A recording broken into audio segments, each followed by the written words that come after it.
Habari za wakati huu mtazamaji wa ST Bongo, ifuatayo ni taarifa iliyotufikia kutoka Kurugenzi ya Mawasiliano ya Rais Ikulu. Rais wa Jamhuri ya Muungano wa Tanzania, Dr. Samia Suluhu Hassan, amefanya uteuzi na utenguzi wa viongozi mbalimbali. Na kwa mujibu wa taarifa iliyotolewa na Katibu Mkuu Kiongozi, Balozi Dr. Moses Kusiluka, viongozi walioteuliwa na kutenguliwa ni kama ifuatavyo.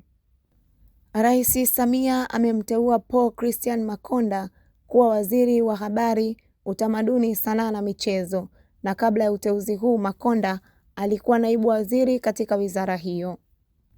Kwa hiyo sasa Makonda anakwenda kuwa waziri kamili wa wizara hii ya habari, sanaa, utamaduni na michezo, na naibu wake waziri akiwa ni Hamisi Mwinjuma, wengi wanamfahamu kama Mwana FA.